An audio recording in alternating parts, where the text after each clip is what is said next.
Pinarking ko muna dito si Pulang Kabayo. Lakad muna tayo ng konti, pupunta sa sakayan ng bus. Buti na lang may dumating kaagad, nakasakay tayo. Biyahe na kaagad yung bus, papuntang Pampanga. Pasok na ng NLEX. Let's go! Andito na tayo sa babaan, sa may Pampanga Robinson. Hanap muna tayo ng spot para makapagpahinga ng konti habang nagwe-waiting kila Kuya Glenn at Ate Joanne. Eto, mukhang good spot dito. Pakita ko sa inyo. Hey, 2 gems in your face. Hey, may good spot pa pala dito guys. Oh. Banayad whiskey. Panis. Good spot to para sa morning gin natin. Panis. Tamang waiting ang taka. Ayun, dumating na sila. Let's go! Ito pala guys yung sasakyan namin. Let's go! At nandito na kami sa aming i-installan ng window blinds. Let's go guys! Ito pala yung bahay.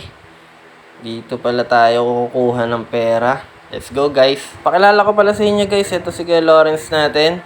Tamang waiting kami dito guys kasi wala pa yung may-ari ng bahay and si Ate Joanne. At nag-order muna kami ng breakfast namin, Jollibee for today. At eto, banat na tayo dito, buhat na ng hagdan. Tapos sinetap na natin dito sa may stair ng hagdan para makapag-install na tayo dito sa may bintana nito. Medyo mahirap-hirap to. Ayan, pinawisan na si Kuya OG. Dito, banat na tayo.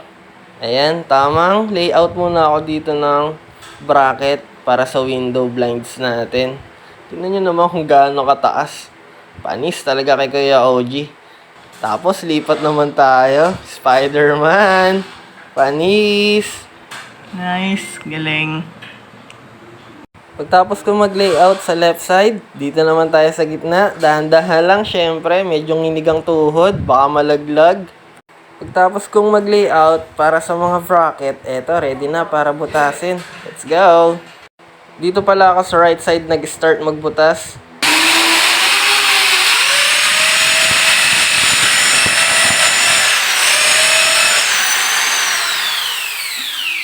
Pagtapos kong mabutasan yung right side, lumipat na kagad ako dito sa gitna, binutasan ko na din.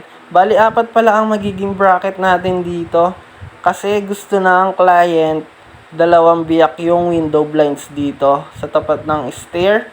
Ayan, tamang butas lang muna tayo dito. Ito, nakabitan na natin ng mga bracket, tapos nililevel ko lang muna. Para pag kinabit natin yung window blinds, pantay. Ito, nakapagkabit na tayo dito ng isang window blinds. Tinesting ko muna din kung smoothie ang ating pagkaka-install. Ayan, mukhang swabing-swabe naman. Napaka-smoothie. Shishable na shishable. Panis! Eto na nga, natapos na nating i-install yung window blinds dito sa tapat ng stair. Napaka-angas! Panis! Napaka-shishable! Pagtapos nating makabitan yung dun sa may tapat ng stair, dito naman kami sa baba sa may kitchen. Ayan, tamang barena na din ako para makabitan na ng bracket. At si Ate Joanna, nire-ready na yung para dito ikakabit. Bali, vertical blinds pala yung i-install nating window blinds dito guys. Ito pala guys si Kuya Lawrence natin. Tinulungan niya na din akong magbutas ng mga kakabitan ng bracket. Kasi medyo madami din tong ikakabit naming window blinds. Kasi 16 pieces din tong bintana na to. So madami din talaga. Habang nagsisetup sila doon para sa vertical blinds, inisikaso ko na tong mga bracket. Nilagyan ko na yun sa mga ibang bintana pa. Para naman pagtapos namin sa vertical blinds, makabawas kaagad kami ng trabaho. Ito pala guys yung vertical blinds na install na namin. Tapos make sure bago nyo siya bubuksan, dapat naka-see-through. Ako kasi kapag naka-blackout po siya, hindi siya ayaw niya, naka-lock siya. Hindi siya ma-open dun sa release. So dapat isi-see-through muna po natin. Pagka naka-see-through na siya, ito natin gagamitin yung kulay blue.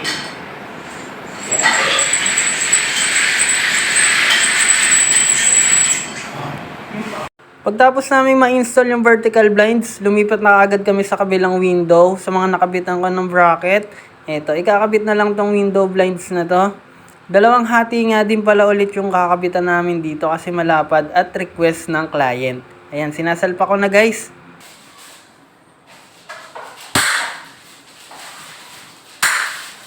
Pagtapos ko makabit yung sa right side, eto naman yung sa left side naman ang ininext natin. Ayan, tinanggalan na natin ng balot. Tapos, same process lang din. Sipatin lang natin ng maigi, kung pantay. Pagtapos, i-clip na natin. Ayan, all goods na.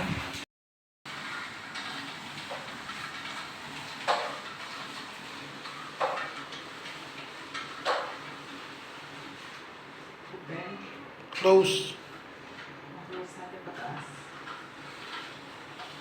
Sige pa. Kaya na.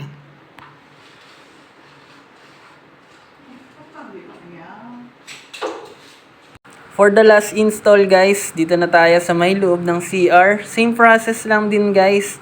So kailangan muna natin magbutas sa pader, left and right, tapos kapitan ng tox. Pag nakapitan na ang tox, ready na nating ikabit yung mga bracket.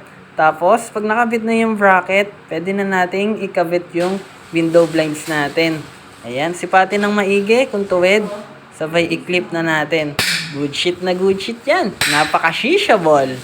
Hey, napaka-smoothie naman talaga ng pagkaka-install natin. Laki ng ginanda ng bahay na to dahil sa mga Windows blinds na in-install natin. Qualitative! Sa mga gusto pala guys magpa-install ng window blinds para lalong gumanda yung bahay nyo, ilalagay ko na lang pala sa comment section guys yung link ng page namin.